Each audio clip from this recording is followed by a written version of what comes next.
ശ്രീചിത്ര ഇൻസ്റ്റിറ്റ്യൂട്ടിൽ ഉപകരണങ്ങൾ വാങ്ങുന്നതിൽ തീരുമാനമായല്ലോ. അപ്പോൾ നിർത്തിവെച്ച ശസ്ത്രക്രിയകൾ ഒരാഴ്ചക്കുള്ളിൽ നടക്കുമോ? ഈ ന്യൂറോ ഇന്റർവെൻഷണൽ സർജറികളുടെയൊക്കെ കാര്യത്തിൽ ഇപ്പോഴത്തെ തീരുമാനം എങ്ങനെയാണ്? ഈ ഉപകരണങ്ങളൊക്കെ എത്തിക്കുന്നതിനുള്ള നീക്കം തുടങ്ങിയോ മാനേജ്മെന്റ്?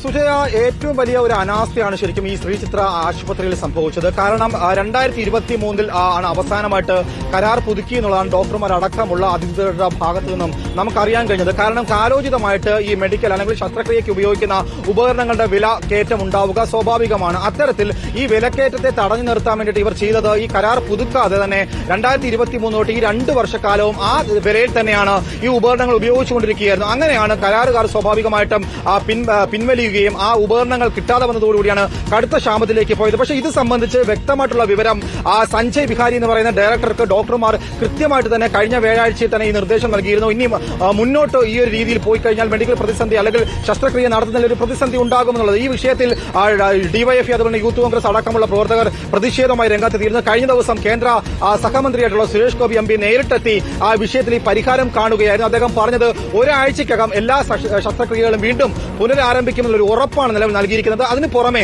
2 ദിവസത്തിനുള്ളിൽ ഇപ്പോൾ നടപടി ഉണ്ടായിരിക്കുന്നു. അതിൽ HLNന്റെ തന്നെ അമൃത് ഫാർമസിയുമായി ബന്ധപ്പെട്ട് വീണ്ടും ഒരു കരാർ ഉണ്ടാവുകയാണ്. ആ കരാർ പ്രകാരം ഈ മെഡിക്കൽ ഉപകരണങ്ങൾ, അതായത് ശസ്ത്രക്രിയയ്ക്ക് ഉപയോഗിക്കേണ്ടുന്ന ഉപകരണങ്ങൾ ഉടൻ തന്നെ എത്തിക്കുമെന്നുള്ള ഒരു ഉറപ്പാണ് നിലവിൽ സുരേഷ് ഗോപി വ്യക്തത വരുത്തിയിരിക്കുന്നത്. എന്തായാലും ഇന്നിപ്പോൾ ഈ മൈനർ സർജറികൾ ഇവിടെ നടക്കും. അതിന് പുറമെ അടിയന്തരമായിട്ടുള്ള ഒരു സർജറി വേണ്ടിവരുന്ന ഒരു സാഹചര്യം ഉണ്ടെങ്കിൽ ആ ശസ്ത്രക്രിയകൾ നിലവിൽ മെഡിക്കൽ കോളേജിലേക്ക് മാറ്റാനാണ് ആരോഗ്യവകുപ്പ് നിർദ്ദേശിച്ചിരിക്കുന്നത്.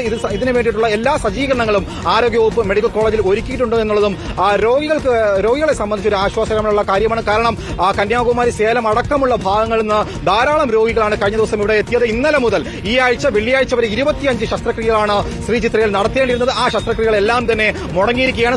സൂചിപ്പിച്ചതുപോലെ തന്നെ ന്യൂറോ ഇന്റർവെൻഷണൽ ശസ്ത്രക്രിയകളാണ് നിലവിൽ മുടങ്ങിയിരിക്കുന്നത്. അതിനു പുറമെ തന്നെ ഈ ന്യൂറോയ്ക്ക് പുറമെ കരളിനെ ബാധിച്ചിട്ടുള്ള ക്യാൻസർ രോഗങ്ങളുണ്ട്, മറ്റ് പല രോഗങ്ങളും. അത്തരത്തിൽ അടിയന്തരമായിട്ട് വേണ്ടുന്ന ശസ്ത്രക്രിയകൾ എന്തായാലും നിലവിൽ നടത്താനായിട്ടുള്ള ഒരു തീരുമാനം സംസ്ഥാന സർക്കാരിന്റെ ഭാഗത്തുനിന്ന് തന്നെ ഇടപെടൽ ഉണ്ടായിരിക്കുകയാണ് സുജയ.